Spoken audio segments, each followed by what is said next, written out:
Yo, what's up, you guys? Coach David here with Metro Jiu-Jitsu. So doing another long form video. So if you're not ready to settle in for that, we'll be splitting this up into shorts. You can watch it maybe 5-6 pieces at a time. So we're answering some of the major questions, looking up top asked questions on Google about Jiu-Jitsu. And one of the top ones is, can Jiu-Jitsu actually get you in shape? And so the short answer is yes, it can. But I think, to set realistic expectations, everyone enters jiu-jitsu from sort of a different starting point. So if you are, we'll just say, over 300 pounds and you've done no physical activity, then jiu-jitsu is going to be a really good entryway into it because, I mean, you start on the ground, right? Now, fully understand you won't be able to do a lot of the full class, right? Like matches are going to be really difficult for you.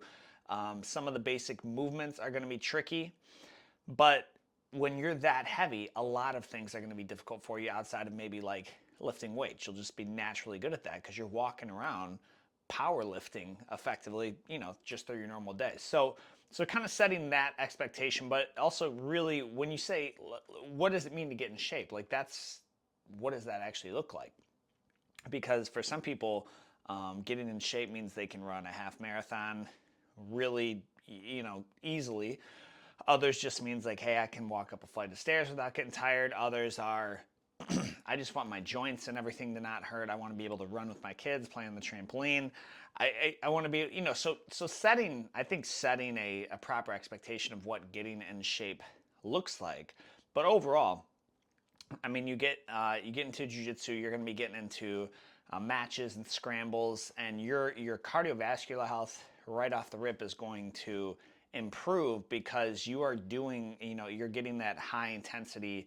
Like it's kind of like a sprint. Sprinting, is a really good way to train for jiu-jitsu if you're just getting into it, or thinking about getting into it. Long runs, not really the same cardio. It's a lot of sprint. It's burst, cut back, burst, pause, burst, pause, and so you're kind of having this spike in your heart rate that goes along with it. So setting the expectations of getting in shape is going to be key off the rip. And then from there, I think there's a journey that comes along the way that really, the longer you train jiu-jitsu, the better choices you begin to make, and they compound on top of each other, right? So you may just start jiu-jitsu and you're like, hey, I'm doing nothing right now. I'm doing nothing. My diet's terrible, and maybe I got a note from the doctor saying like, do this or else, or you just had a come to Jesus moment where the scale hit a certain number and you're like, that's the number. Like, I can't go past it. Now I need to adjust that. So you get into jiu-jitsu for something, and then after so many months or years, everyone's got a different, I'll speak about my own kind of personal experience. You're like, well, I like jiu-jitsu, but man, some of these guys are strong. So maybe I'm gonna start lifting some weights a couple days a week. Just, high rep, lower weight, just to kind of, I think of it as cushion to to your existing game, right? And to your joints and muscles all the way around. So it gives you that little bit of extra edge. And then you're like, well, you know what? That's cool. I'm lifting. I'm doing jiu-jitsu a few days a week. But now I actually want to get better fuel into my body. Like my joints hurt, and so you start having these conversations with guys at class. Maybe they're taking fish oil, drinking so much water a day, amino acid, protein, and then you kind of improve the diet. And then maybe the final one, I know Coach Alvarez is a huge proponent of this, is if you're competing, he's like, dude, you got to start running. And if you're like me, I'm like, man, dog, the whole reason I got into jiu-jitsu is to kind of avoid the treadmill. But it adds that, it's like kind of like that cherry on top, or like that, Mr. Salt guy, right? Like adding that like little that little thing that puts it over the edge. And so everyone's, kind of why you got into jiu-jitsu. It's gonna be important. Is it for competition? Is it just for hobby? And then, like those are kind of different stages you can go into. And you'll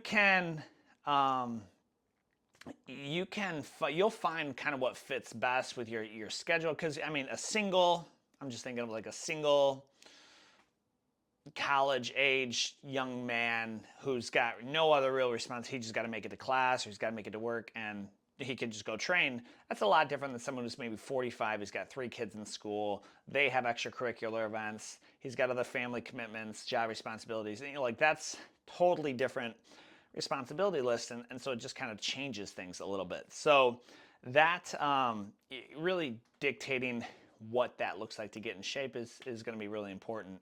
And then from there, I think it's finding, you can just have those conversations in class. If you see someone that is in good shape, you can ask them. And if they're one of those punks that they're like, oh, I just eat pizza all day, and they're like naturally, genetically gifted from God, then, find someone who's actually got some practical advice other than get different genes, bro. Like that. Talk to someone. Say, okay, hey, what do you do for nutrition? What do you do to work out? What do you do to kind of increase the cardio to make this easier? Is there any stretching I could do? Stretching is also a big one. A lot of yoga to get like the mobility back that I found a lot.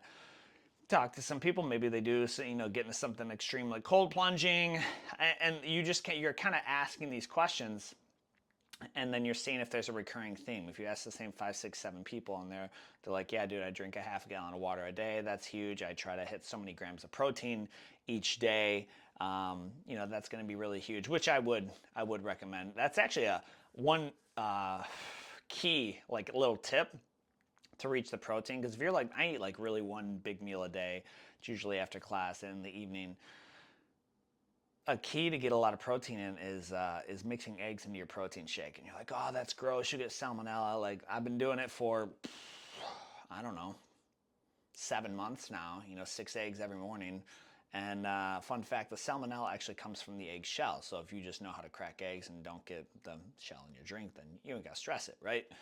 But I digress. Like that's a key. Oh, coffee and peanut butter. Mix that into that same shake. It's dope.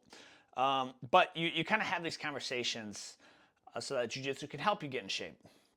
And then from there, it goes kind of organically, right? But it's not going to be a week one, result one type situation. It's going to be very much, you're going to have to work at it, and you're going to have to actively seek out answers for what you're trying to do. But first you have to set out what getting in shape means. Sometimes that might just mean, I'll be honest, sometimes that might just mean looking down and being able to see your toes. That might mean going down to a certain pant size. That might be getting the scale down to a certain number.